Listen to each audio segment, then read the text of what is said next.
We're going to talk about seeking the Lord, but I want to begin with borders and boundaries. There's so many ways to use those words and so many applications, but I'll start with Deuteronomy 27 and verse 17. It says, "Cursed is the man who moves his neighbor's boundary stone." And all the people shall say, amen. If you know the context, it's in a chapter where God is giving the people a series of blessings and curses to pronounce over themselves. And it's a covenant that they're making with God. And he's showing them the boundaries for how they should live as a people, how they should live as individuals, as families, as tribes, and as a nation. And one of his statements is, if you move a boundary stone, before we had surveyors and GPS and blue line drawings and civil engineers, the boundaries of properties and nations and individuals would be marked by stones, objects that were not easily moved. And so it's a prohibition of moving a boundary stone, of failing to recognize a border. And he said, if you fail to recognize the border, there's a curse upon you. Now, I'm not suggesting there's a one-to-one correlation with the boundaries of nations today. But I'm telling you that the idea of boundaries and borders is biblical long before it made it into the idea of a civil engineer. Hosea chapter 5 and verse 10. Judah's leaders, Judah is one of the 12 tribes. Judah's leaders are like those who move boundary stones. I'll pour out my wrath on them like a flood of water. Clearly, God does not consider it insignificant if you try to erase or move a border. And then in Matthew 24, this is Jesus' most lengthy prophetic discourse. And I'm taking one verse, but the larger context is about what we can anticipate as we draw nearer and nearer to the end of the age. He said, because lawlessness is increased, most people's love will grow cold. I took that from the New American Standard. The NIV says wickedness will increase. I believe lawlessness is a little more direct translation. A lack of respect for the law will increase to the point that love will grow cold. Not too many sessions ago, we talked that in the Greek language, there's more than one word for love. You know, language brings with it limits. One of the things that I regret about the coarsening of the English language, and it is growing more coarse. We communicate in 22-word bites or with emojis. It's okay with me. I like the ease and convenience. But as it grows more coarse, it becomes less specific. And in English, we have one word for love. You can love your children and you can love your goldfish. That's unfortunate because you can flush your goldfish down the toilet. And that would not be the appropriate approach for your children. In the Greek language, there's multiple words for love. The one that is used in this verse, the reason I took a moment, is the word that is usually used to reference God's love. So it's the love in the hearts of God's people that will grow cold because lawlessness will escalate. Now, I would submit to you that we are witnesses to a very intentional and very systematic dismantling of borders and boundaries. It is not new. It is well underway. If I were helping my dad make a diagnosis on an animal, I would say that the disease process has progressed to a frightening point, a tipping point. If there's not an intervention soon, I don't believe it can be reversed. And it isn't clear to me whether it can be reversed. Apart from God, I have no hope of that at this point.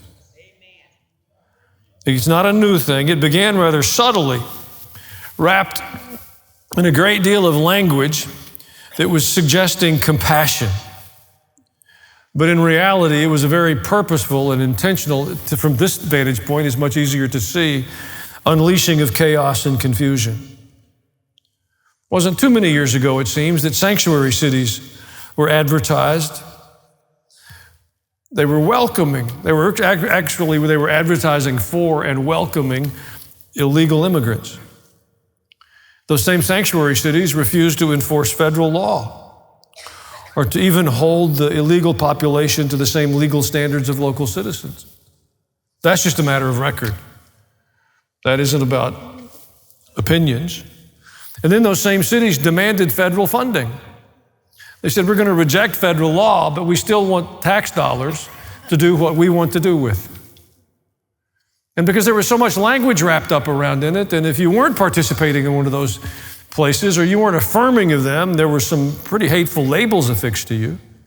For the most part, we were quiet. There was a great political advantage in sanctuary cities. It garnered good press and public goodwill. We've watched that idea be expanded and fueled and broadened until now we have an open border and the advertising of a sanctuary nation. It's understood across the globe, around the earth. People have come from more than 160 different nations, that our borders are not enforced, that federal laws are ignored. Funding is still being demanded. Security doesn't matter. And for some reason, for the most part, we have just been silent. I guess whether we imagined it wouldn't affect us, it wouldn't impact us, it didn't matter. That's extraordinarily naive. We see exploding homeless populations. Should we be surprised when well more than 10 million people have flooded across our border in very short order? They came without housing. They came without jobs. They came without resources. Where would we imagine the people would go? And the people that were already on the margins are displaced by this tidal wave, by this invasion of people who are here illegally. There's lots of ways you could see it. We could talk about it for the entire session. I don't want to do that, but U.S. citizens are mandated to receive a vaccine, or we were told they would forfeit jobs and businesses. We watched with some horror, some of us, that many of our finest military personnel were discharged for refusing a COVID vaccine.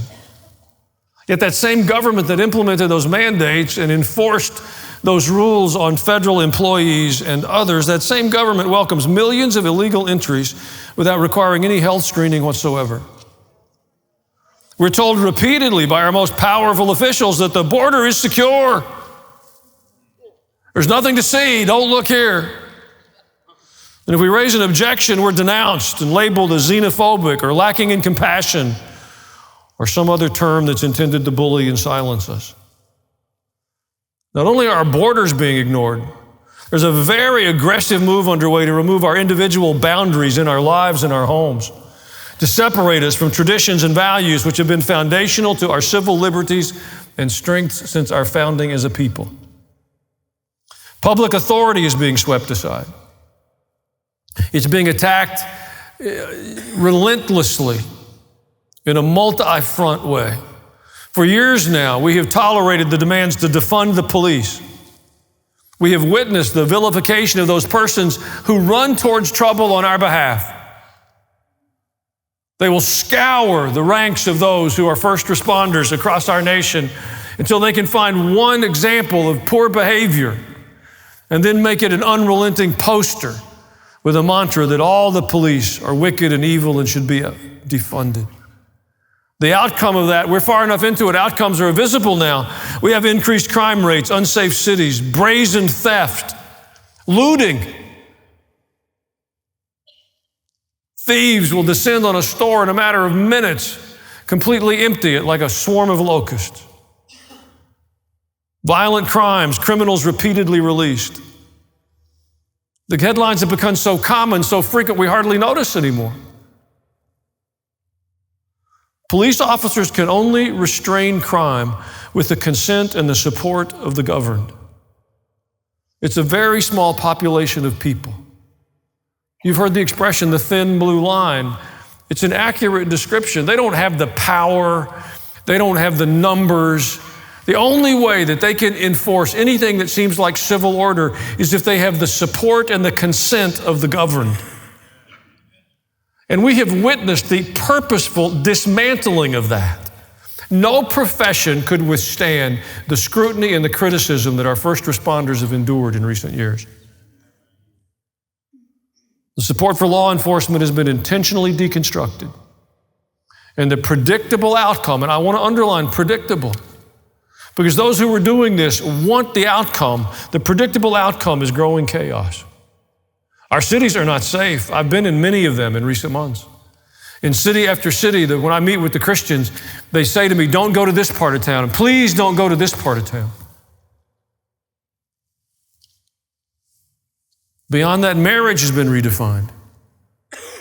Our society will not hold together if the biblical concept of marriage and family can be pushed aside. It matters not who's elected or what the economy is or the strength of the dollar or how much gold and silver you have buried in your backyard. If they can totally disrupt the notion, the biblical notion of marriage and a nuclear family, our society will unravel summarily. The nuclear family has been set aside. Biblical perspectives on sexuality and purity are viewed as quaint by our so-called intellectual elites. Folks, they are not elite and they're not intellectual.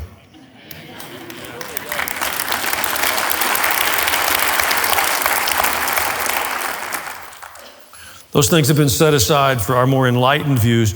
We're told that how we choose to identify is more important than our physical reality. We're told that, but it's not true. Most egregious is the startling reality that children are targets. I hope you've awakened to that. They're not going to be targets. They're not going to become targets.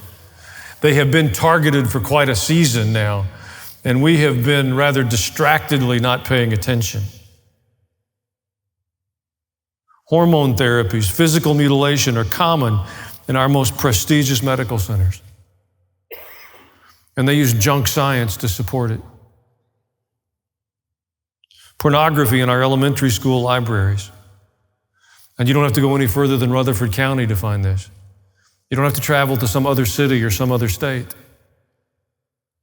And the books are defended by some members of the school board in our community and by some of those sitting on our city council.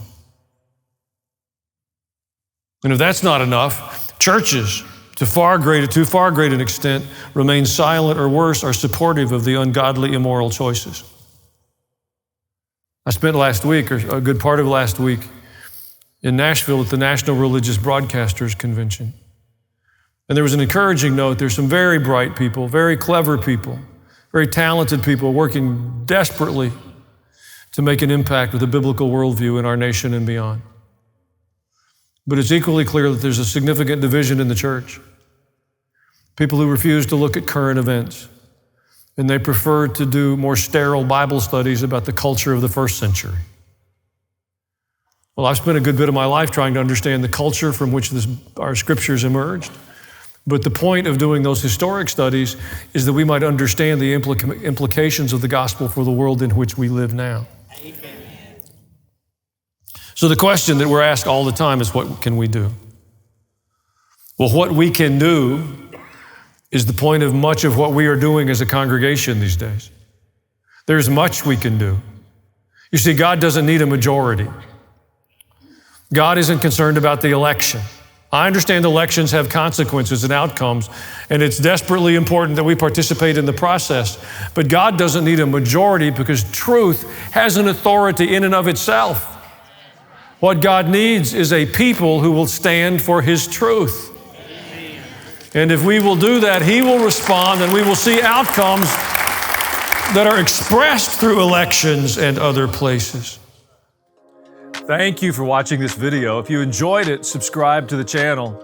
You know the drill. Hit the bell for notifications. If you want to, leave a comment.